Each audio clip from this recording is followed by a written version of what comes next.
Everyone. Chair will call this meeting to order. The first item on our agenda is to approve the minutes of July 10th. So moved. Seconded. Any amendments to the minutes, gentlemen?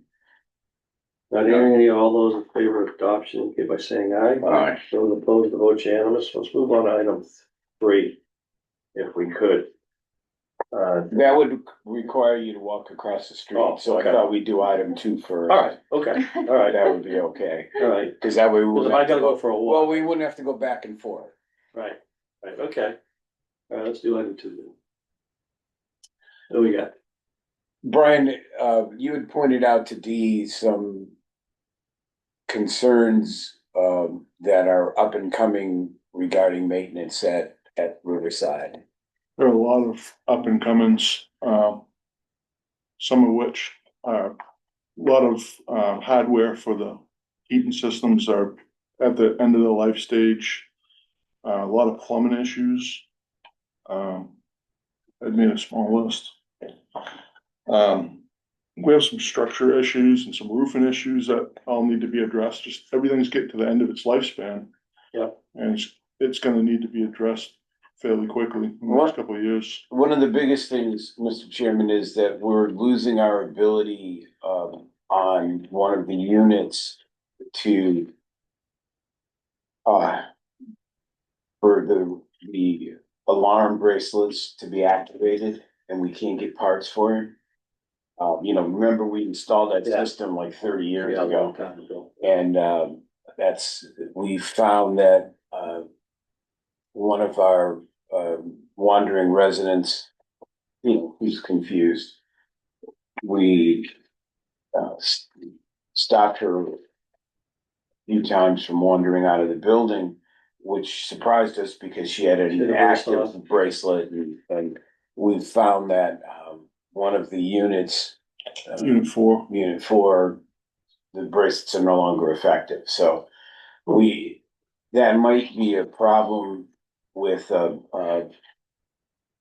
placement of some of the residents. In other words, we'll need to rely on Unit 5 and Unit 1, which might not be the most appropriate units for people who could otherwise be on Unit 4. So this list, you guys are gonna get some pricing on all this stuff? I believe Doug did. Yeah, But what I've asked Doug to do, because they have yet to install the alarm system at Hyder. We're Yeah. waiting, for them to give us a date Yeah. for the installation. I've asked Doug to reach out to them to see what they can do for, there. Fortunately, some of our capital items, have come in that we had budgeted have come in under budget. So what we would do is approach the Yeah. gentleman to see if you could divert some of those funds. Yeah. And we might need to change some of those things around. So what I've asked Brian and Doug to do is prepare a list based on priorities. Like that's a pretty big priority. Oh, the roof and the heating system, the heating system, what do you got, valves and stuff with it? It's all automated, and we just had it upgraded, a few months ago. And it's just at the end, it can't handle, it's not recognizing a lot of things, it's not working properly. Talking about building C or B? B. B? Who's the That's the vendor? Citizens Energy photos we put in. Who's the there. vendor? The vendor, we have, multiples, depending Yeah, on but what who, is there a prior? Viking is the people that do the, controls for it right now. Right, through a computer probably. Yes, Smith Stasis is the name of the program. And that's the company, Viking Controls, the like company. control. Because I dealt with Siemens before and it's been a nightmare. Yeah, Is it proprietary? it is. Yeah, see, that's where they get you. So what we're gonna do is prepare we just wanted to alert you Yeah, that just this get is the up list and together. coming. What I've asked Brian and Doug to do, and Doug apologizes for not being here, but he had a medical procedure scheduled for this morning, so put poor Brian on the spot. Yeah. So what I'm asking them to do is prioritize the items and get some numbers behind it. and put it out, and we'll get some numbers behind it, and we'll return back to you gentlemen at some point in the future. As soon as we can get that information together. Yeah. I think it's important to add that we've been, robbing parts from unit 3 and whatnot to make these systems work for a couple of years now. There's just nothing available. Right, I know, it's whole land on whole houses. Over 30 years. Oh, yeah. Yeah, it's planned off. Yeah, we're, They don't make. we had an unfortunate incident where a resident wandered out,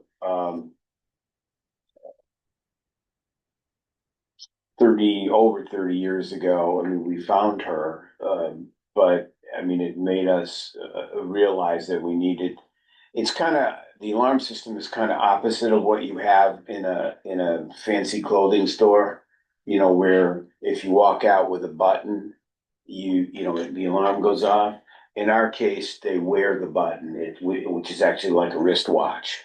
And you know, the alarms are on the elevators and on the doors. And what happens is when they approach a door, the doors lock. They only open, you know, during a fire alarm. Right. You know, and then we have a plan for that. Mhm. But what's happening, and the elevators don't work either.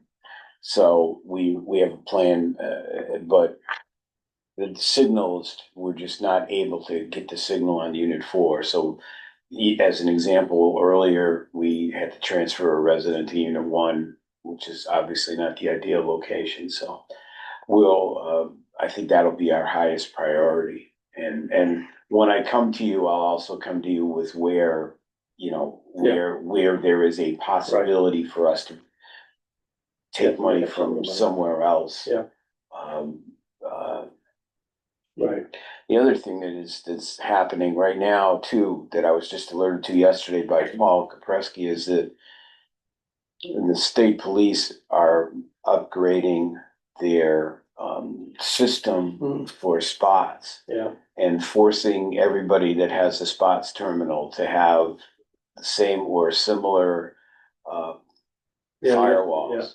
Yeah. So I found out about that from Paul. I reached out to the Association of Counties, who reached out to the commissioner, and I did get an email back right away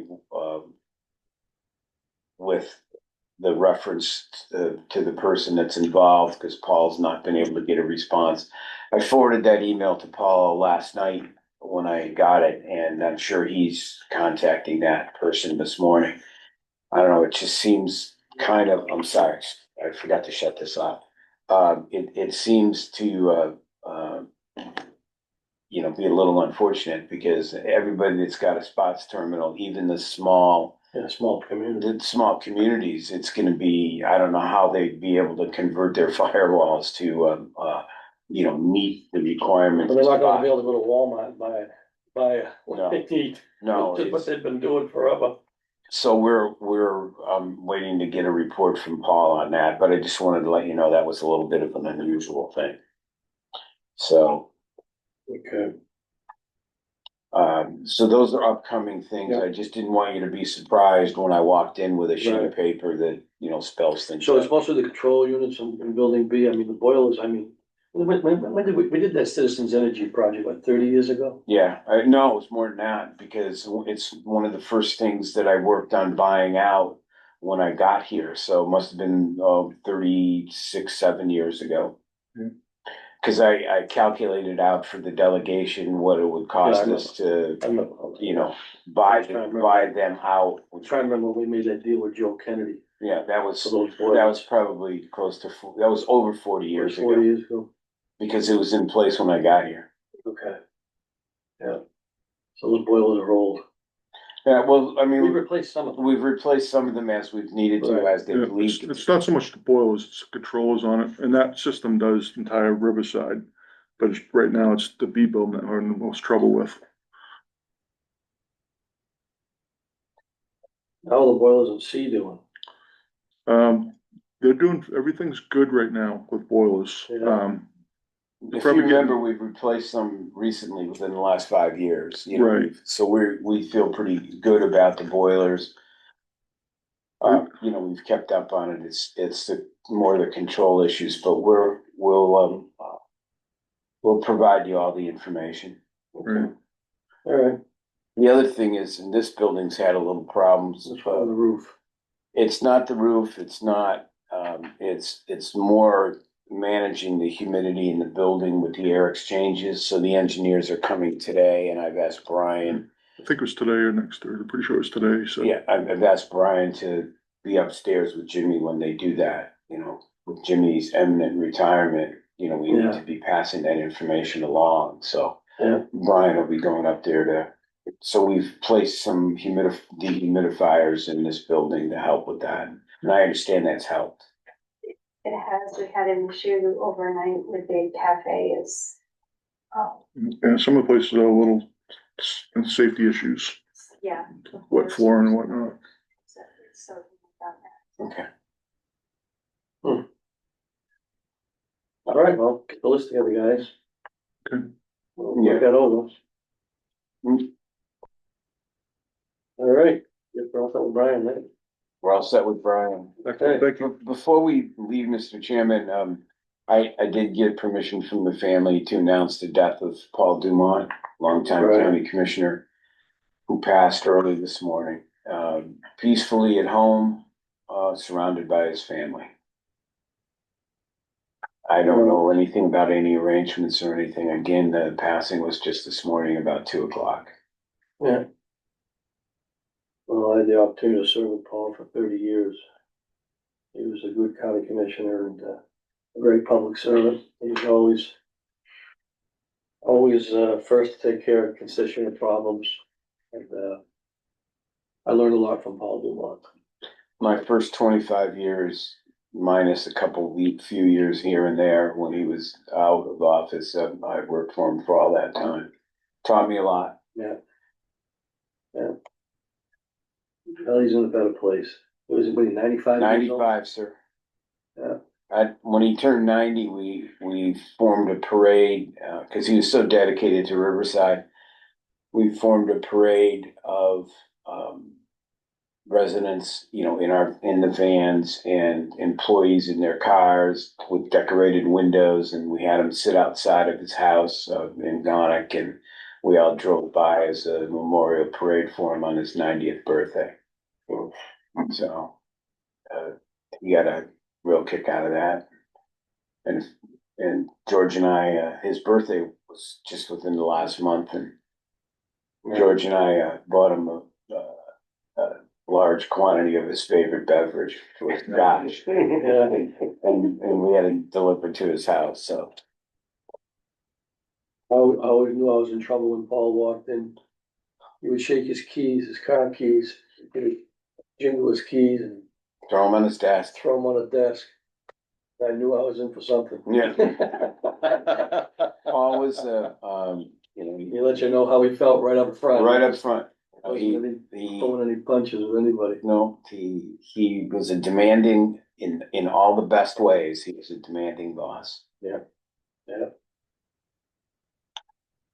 Well, he was the longest serving commissioner Yeah, until I came along, but anyway. He was a good man. All right, I guess we're done with Brian then. Thank you for your time. I appreciate Yeah, it. thank you. Thanks, Brian. Just keep working on that list with Dougie and get some vendor and some information.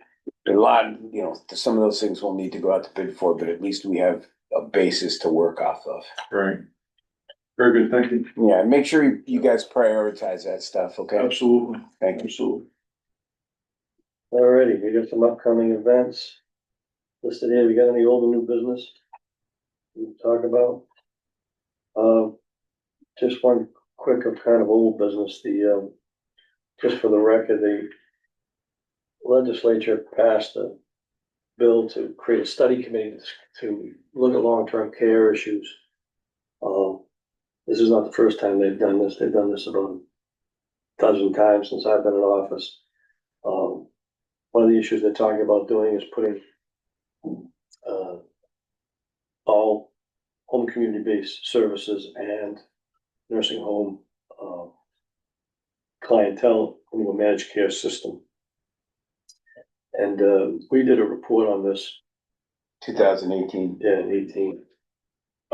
Actually started in 14, but ended up going to 18 when we filed a report on this. None of the circumstances regarding this change, it's not a cost saving measure.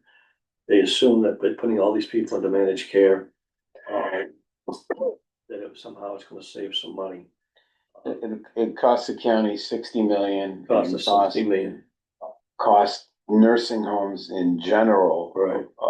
About $100 $100 million million if we go into. if we go into managed care, Managed because we, right now, all nursing homes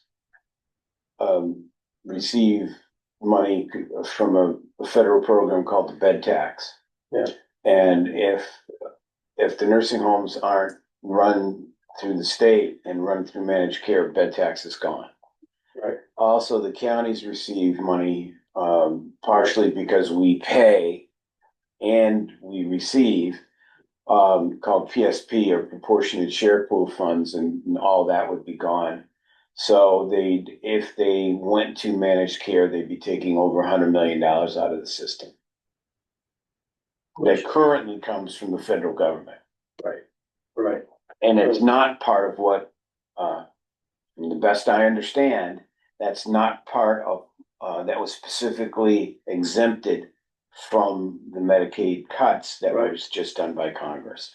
Right. So those programs would otherwise continue.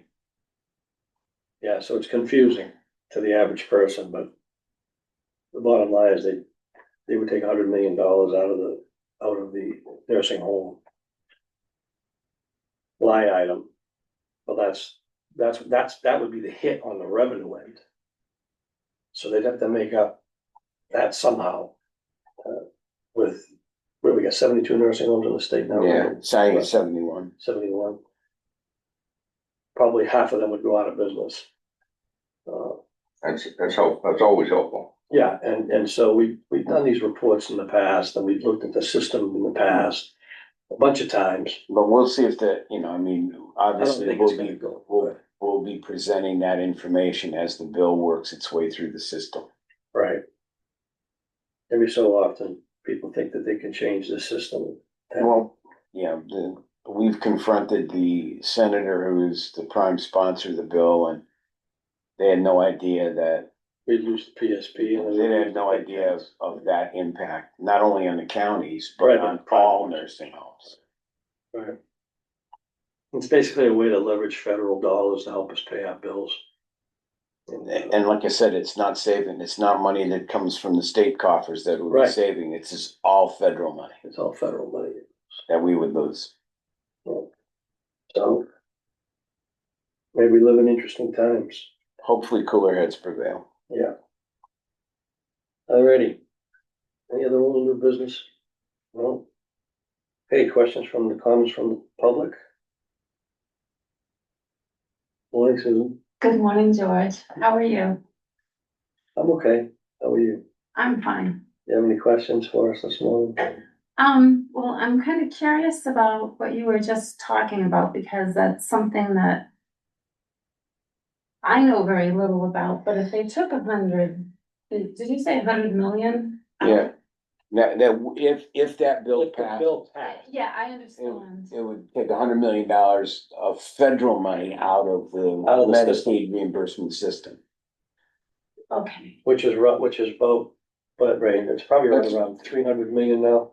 Yeah, I don't know. I'm doing the numbers in my head. Yeah. It's about 275 million. I don't need the exact numbers, but I'm just kind of trying to follow the money trail, and then what the implications of that would be the county would have to make this money up, It would be, Or basically, you'd have to come up with a new tax or something. or something would have to happen. Something will have to take its place. And it's not gonna save any money. The reason why they wanna do this, at least they had this wrong perception that the people that are in nursing homes could be taken care of at home. And the old rule is that if you, with our HICMI program that we pay for, we have we pay for it, the counties pay for it, but we don't administer the program. All we do is pay the bill. Mhm.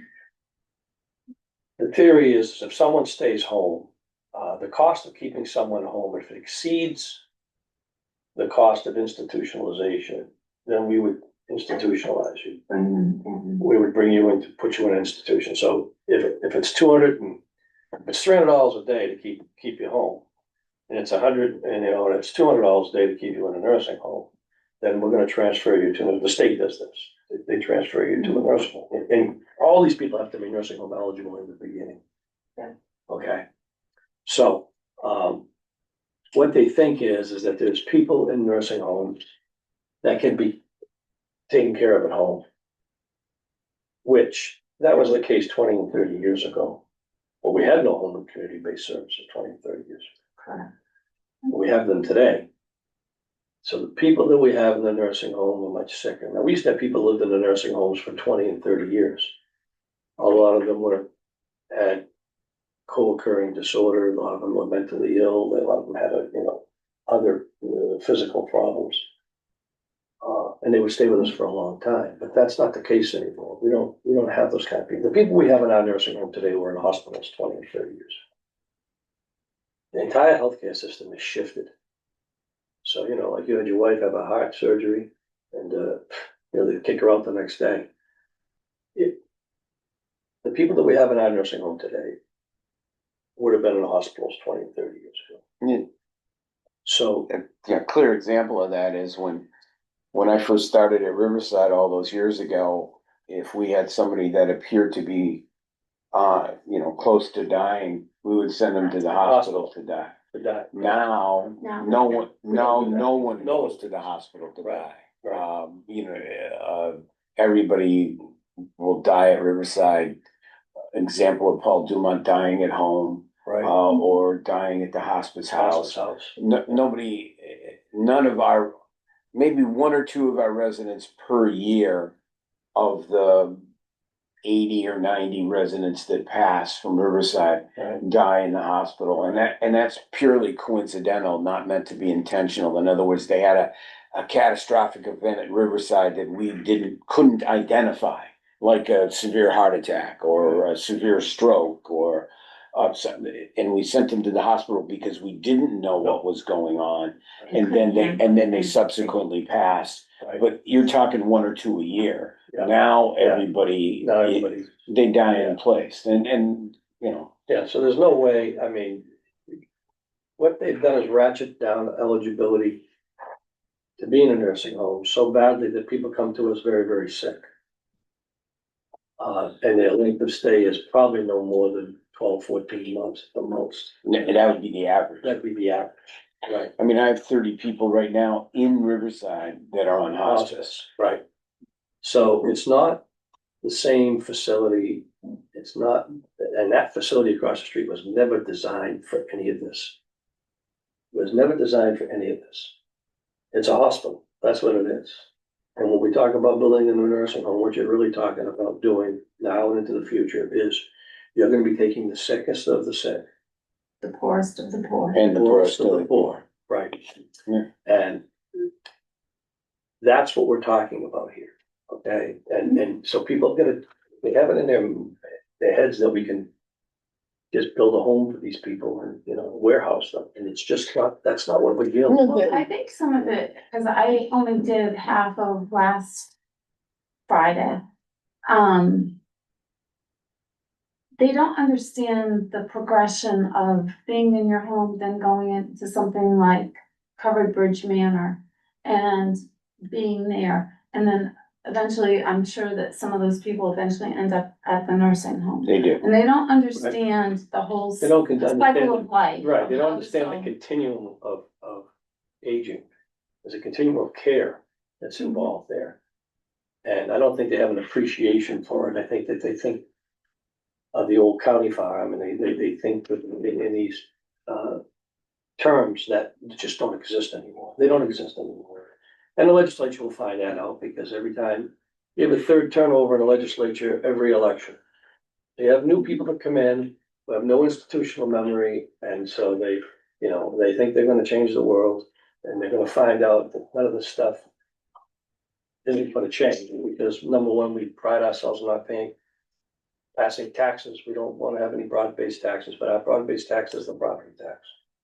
And the state relies on the counties to pay property taxes they collect property taxes to help them with their programs. And you're gonna see a situation, and it's gonna happen in the future, where our elderly population is gonna become so large that the sickest of the sick will be in some form of government assisted home. Whether it's county run or not, people think, okay, well, we should just privatize the nursing homes, but when you go to private, that's it. When you talk about managed care, that's what you're basically talking about doing. The next step would be privatizing the entire system. But with that comes a multitude of regulation and expense. Huge expense, because the private sector is intended to make a profit. They've got to make a profit to stay in business. And that's Principle 101 is that. right. And that 10 or 15%, when you're talking hundreds of millions of dollars, is real money. Okay?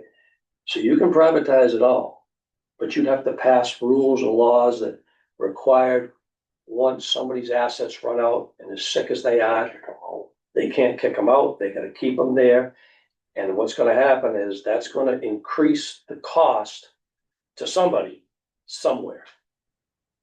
Now, we talked about this ad nauseum since Medicare and Medicaid was institutional, became an institution in this country. And most states have already been through all this and recognize it. New Hampshire's kind of, was slow to. The latest one that took a real beating was Arizona when they tried to do it. So I mean, we have a history that we will show the legislature of how this fails. This fails. But the biggest thing is one thing New Hampshire's been pretty good at is capitalizing on federal funding. Particularly to subsidize the nursing home operations. And I'm not I have to be clear, I'm not just talking about county nursing homes. Right. I'm talking about every nurse.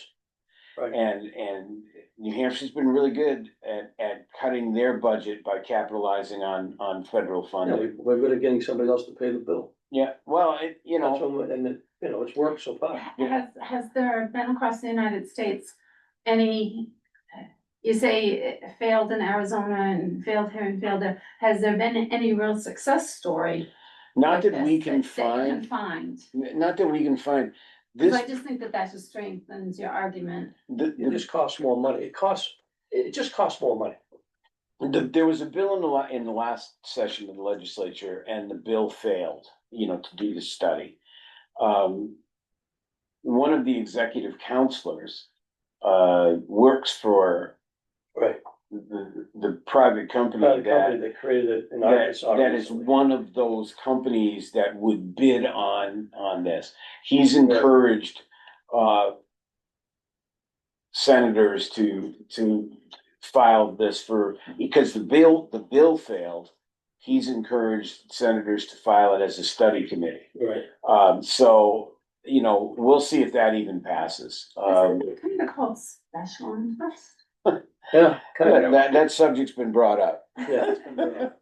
That subject's been brought up. I sometimes just slow first thing on a Thursday morning, but. Yeah, that subject's been brought up, and but we'll see if that bill even passes. I mean, and then if it passes, there needs to be a study committee. Yeah, it's not going to go anywhere because I would hope it wouldn't when we confront, the legislature with the numbers. It just can't. It just can't. I mean, I don't know where they're going to come up with the revenue. In those states where they privatized everything, they have broad-based taxes. They have sales tax, income taxes.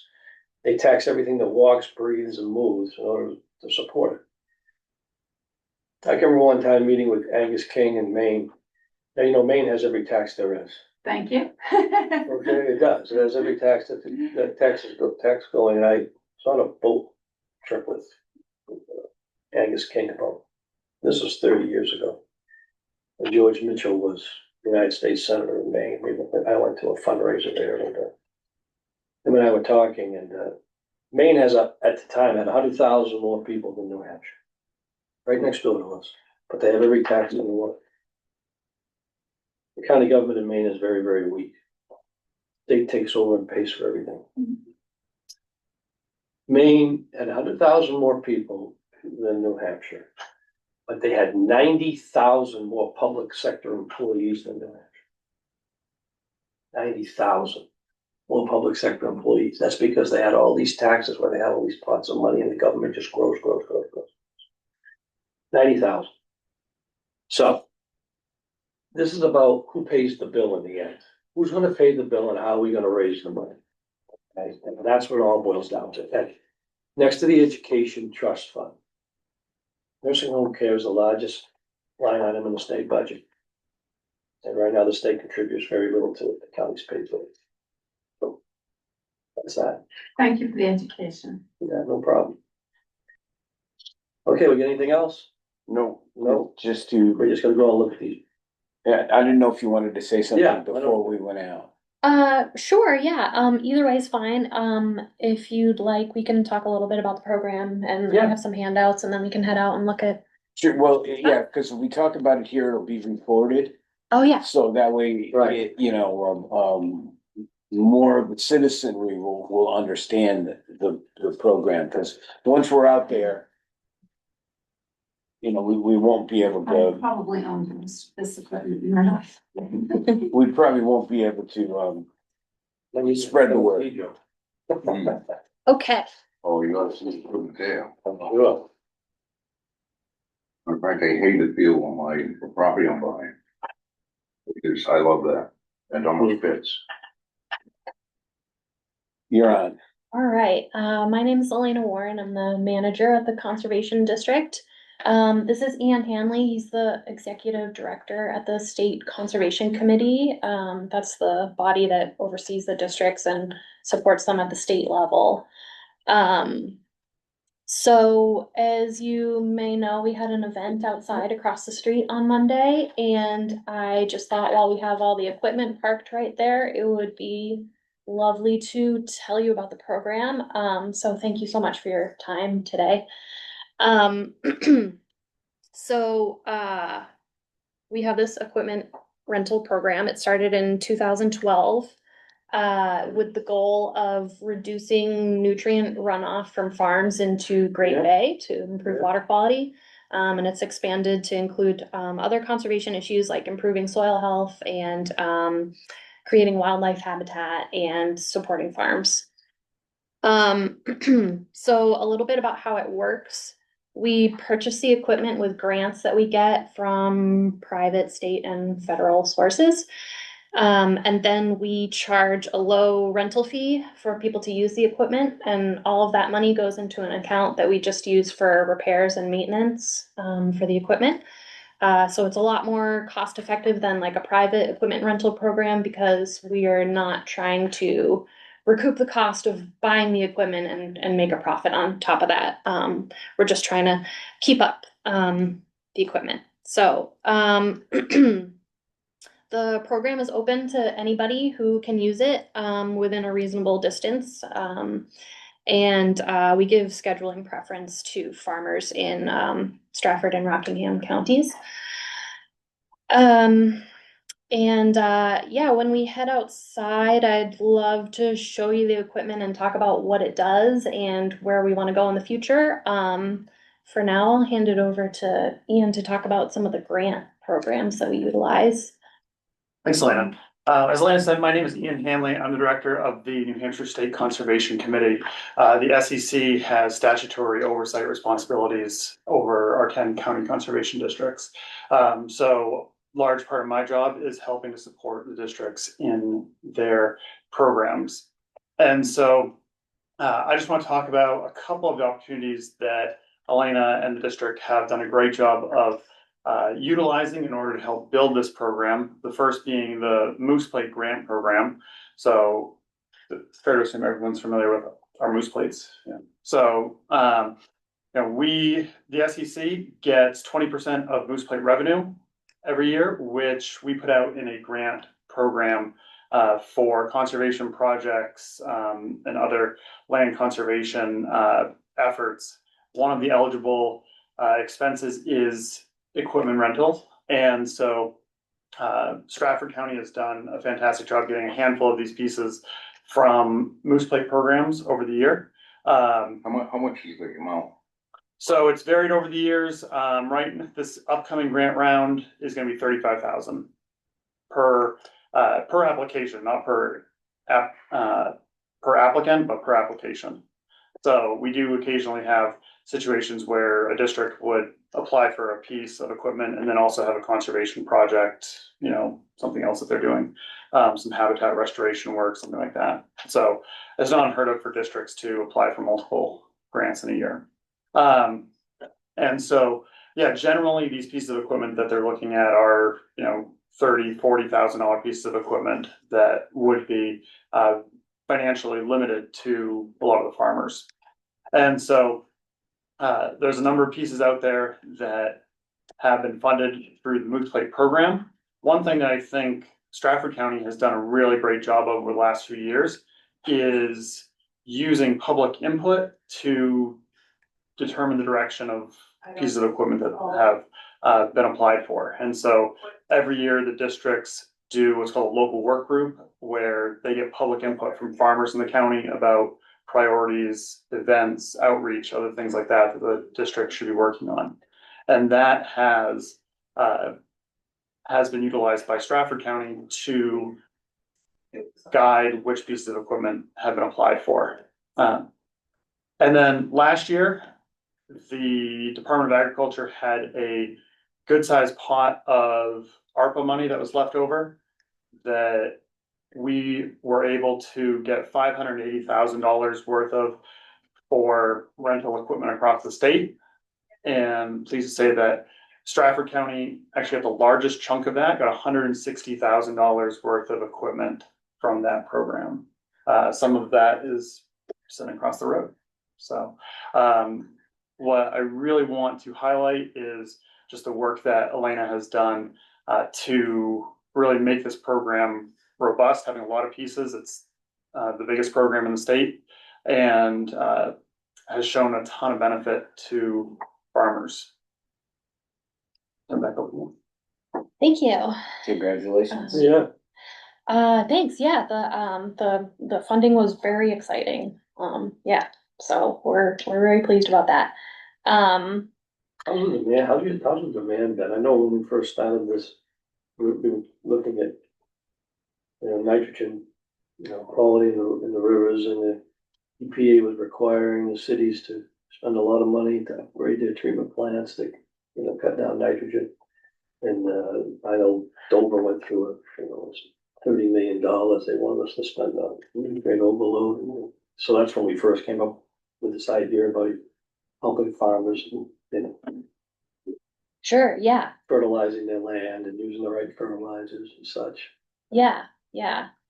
Yeah. That's still definitely the environment. And like I would say the demand is there. A lot of these practices are helpful to the farmer on top of having a benefit to the water quality. So it's not a super hard sell to encourage people to do it. A lot of the same things that reduce nutrient runoff are also saving them time and money on their fields. So yeah, and I would say the demand is especially this year with a bunch of new equipment and some new outreach efforts.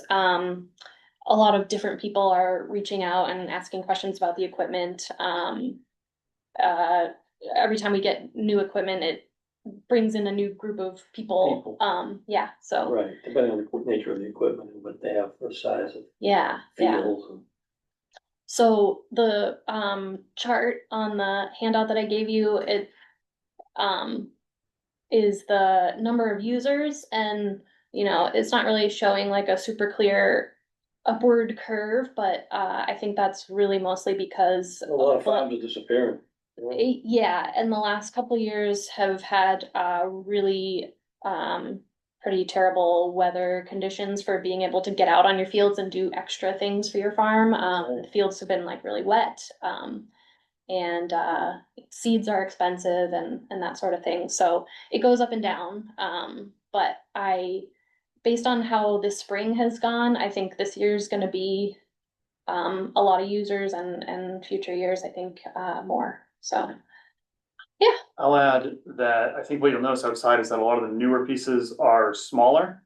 And because that demand is coming not just from the outreach, but Strafford County has a large amount of homestead farms, and especially as we see over 50% of farms in the state of New Hampshire are under 50 acres apiece. Just farmers, don't have that same demand for the bigger pieces, and so the newer stuff that's coming in is from a demand for these smaller pieces that can be towed by smaller tractors. People are leasing small plots from other farmers, other landowners, and so we're seeing that kind of trend in interest in the program. Or it makes sense to have smaller equipment. So, Meets the needs of Strafford County farmers. We're not, Yeah. And I'll add one other piece is that Elaine has done a great job of creating a partnership with the NRCS office in Epping. NRCS being Natural Resource Conservation Service, they help with farm bill programs for farmers.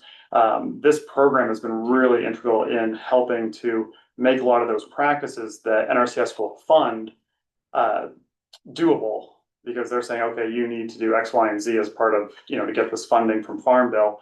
Well, here's the equipment right there that you can utilize to enact those practices. And so that's been a huge help in getting those Farm Bill dollars into the county. how are the small farmers able to compete with with the corporate farms that are happening across the country? Did they talk to you about any of that, about all the farmers themselves? Because, there's no farms, there's no food, so, I'm curious as to how are they financially functioning? I mean, certainly I'm sure that they're selling their food for a higher price than you get at Right. like a chain grocery store, and so they're really not competing with those farms, I would say. I think people are Same. buying local food because they want to support the farms and they want to eat food that was grown in New Hampshire and not trucked from, Right. yeah, so, Ohio. yeah. And I think that there's been a pretty good success in, local farm days, local sales. I know that, a friend of mine is John Nolan, and I know John, spends a hunk of his time, at I think on Saturdays particularly, where he goes locally and sells his produce, and I think he takes great pride in what he produces, and I know he doesn't have a huge plot, but it's still when I see him, he takes great pride in showing me around as to what he's doing, and I always leave with a hefty bag of lettuce, which is greatly appreciated. Yeah. So Yeah. what a lot of the small farmers, because I did this for over 20 years, and I did 3 farmers markets a week. But then the stuff that I didn't grow, if I had excess, I used to take it down into the Chelsea market and sell it, and then get the things that I was low on from my farm stand. But when you get to the level of sending stuff in or taking it down to the Chelsea market, you've got to prove your reputation there and that you're reliable and that your product is consistent, to get it into there and to build that relationship with that wholesale company. But it's getting harder and harder, to do that, and it's time consuming. We did 3 farmers markets a week for many, many years, and it's time consuming, and it's a great way of life, but it's work. Yeah, So sure. sorry about my introduction. No. No, yeah, Joe, you wanted to- Now, well, I was just gonna bring up a point. I'm a big supporter of putting aside land for, farming. Because back in 1816, which was a year with no summer, there was a guy that grew winter wheat. Of course, you don't have the supply lines you do have today. But if you lose those supply lines, you should have the ability to grow your own food. And if you don't, you're gonna be in big trouble. yes, yeah. I think we in New Hampshire produce 6 or 7% of our own food, so yeah. And we're losing them. Yeah. Losing the farms, Yep. quite readily here. So it's Yeah. very important. Well, why don't we go, Thank you. why don't we go and take a look? Yeah, why don't we go and look at the equipment? Super. We'll at least get the meeting as well, take a look. When we come back, we're probably just gonna go to an executive session. Yeah. So being, what was it? Yeah,